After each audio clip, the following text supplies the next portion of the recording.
14 फरवरी को पहली बार उमेश पाल की हत्या की कोशिश की गई, लेकिन कातिल अपने इरादों में नाकाम रही।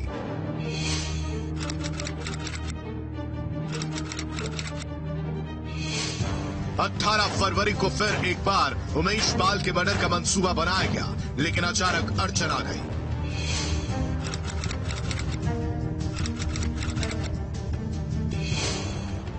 तीसरी बार 21 फरवरी को उमेश पाल और उसके गनर को मारने का मंसूबा बना, लेकिन इस बार भी हत्यारे नाकाम रहे।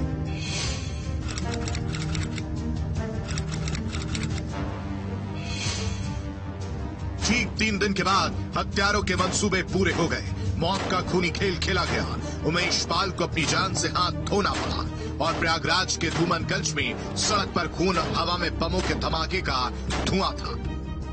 24 फरवरी से पहले भी 3 बार उमेश पाल को मारने की कोशिश की गई थी। दरअसल जब कचहरी, जहां उमेश पाल उनकी हत्या से पहले कचहरी में मौजूद थे, वहां के आसपास के सीसीटीवी कैमरे खंगाले गए तो ये पता चला कि जो शूटर्स हैं उनकी सफेद क्रेटा कार और लाल रंग की पैशन प्रो बाइक वहां पहले भी 3 बार दिखाई दी थी और वो डेट थी 14 फरवरी, 18 फरवरी और 21 फरवरी। यानी इन तीनों डेट पर भी शूटर्स वहां पर घात लगा करके बैठे थे, लेकिन किसी वजह से उन्हें अपनी प्लानिंग चेंज करनी पड़ी थी।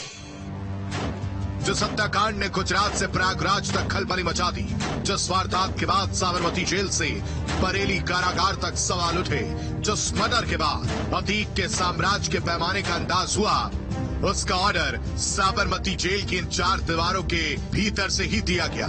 अब अतीक की जड़ें कहां तक फैली हैं, इस बात का अंदाज इसी बात से लगा लीजिए कि प्रयागराज से 1200 किलोमीटर दूर रहते हुए भी अतीक जेल के अंदर से अपने दुश्मनों का डेथ वारंट साइन करता है।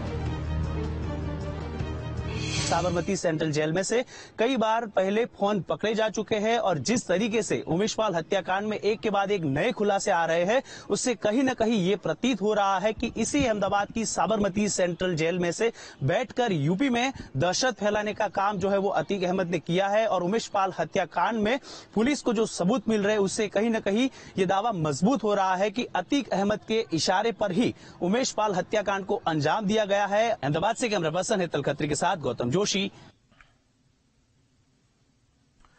और अब आपको इससे जुड़ी एक बड़ी खबर बता देते हैं। गुजरात पहुंची है उमेश पाल मर्डर केस की जांच। अहमदाबाद में कई ठिकानों पर एसटीएफ की छापेमारी देखने को मिली है। छापेमारी के दौरान कई अहम जानकारी मिली है। मर्डर के पहले अहमदाबाद में हत्यारों के छिपने का शक है। एसटीएफ को फ्लैट में रहने वाले लोगों के मोबाइल नंबर भी मिले।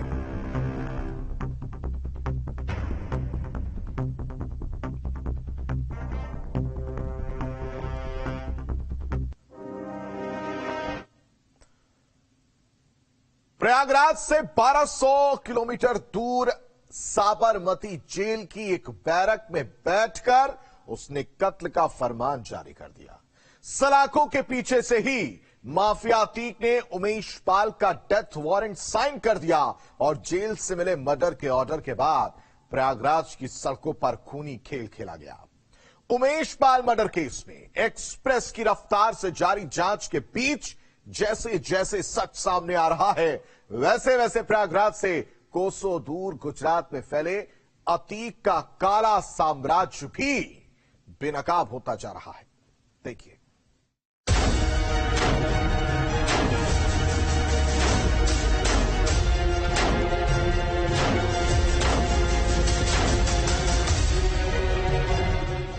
साबरमती जेल की एक बैरक से उमेश पाल की हत्या का फरमान निकलता है।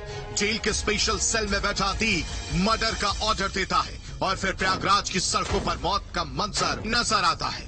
धूमनगंज की गलियां धुआं धुआं हो उठती हैं और संगम नगरी में सरेआम उमेश पाल के जिस्म को गोलियों से छलनी कर दिया गया।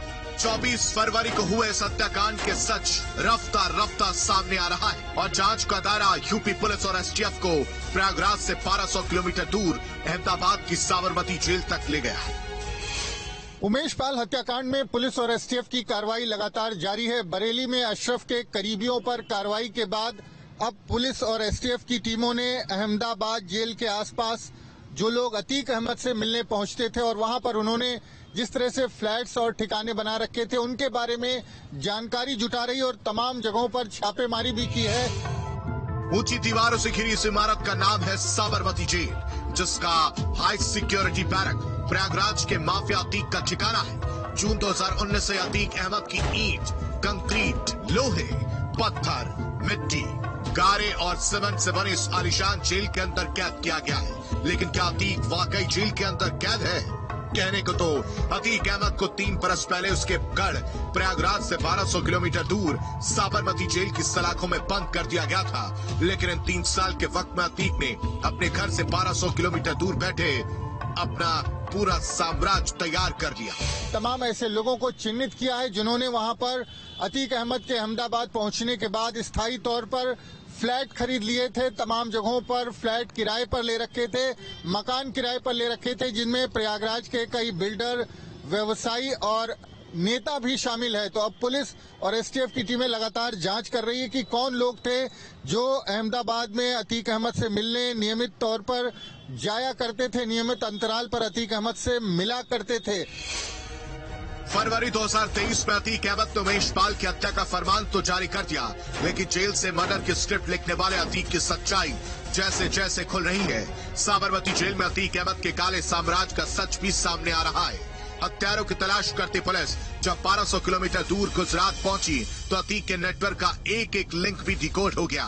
सामने आया कि अहमदाबाद में अतीक के कई करीबियों के ठिकाने हैं। किराए पर और खरीद कर कई फ्लैट और मकानों में अतीक के करीबी रहते हैं। तमाम नेता, बिल्डर और कारोबारी अक्सर अतीक से मिलने के लिए साबरमती जेल आते रहते हैं। अतीक अहमद से लगातार मुलाकात करने वालों की एक फहरिस्त भी तैयार की गई है। हैरत की बात यह है कि हत्याकांड के ठीक एक दिन बाद अतीक के करीबी ने एक फ्लैट को खाली किया था। जाहिर है अपने ट्रांसफर के 3 साल और 9 महीने के अंदर अतीक अहमद ने अपना साम्राज्य प्रयागराज से दूर साबरमती जेल में शिफ्ट कर लिया था। तो तमाम ऐसे लोगों की सूची तैयार की गई है जिसमें कुछ हिस्ट्री सीटर हैं, कुछ नेता हैं, कुछ व्यवसायी हैं, कुछ इस तरह के लोग हैं जिनका संपर्क अतीक अहमद से लगातार बना हुआ था। और सबसे हैरानी की बात यह है कि जिस दिन उमेश पाल की हत्या हुई उसके एक दिन बाद एक फ्लैट जो है उसको वहां पर खाली किया गया था। तो काहे का ट्रांसफर, किस बात की जेल, कहां की कैद और कैसी पेड़ियां। जिस सिंडिकेट को तोड़ने के लिए अतीक को उसके शहर से कोसों दूर कर दिया गया, उस सिंडिकेट का नया सेंटर यूपी से गुजरात में ट्रांसफर होकर साबरमती जेल के इर्द गिर्द बना दिया गया।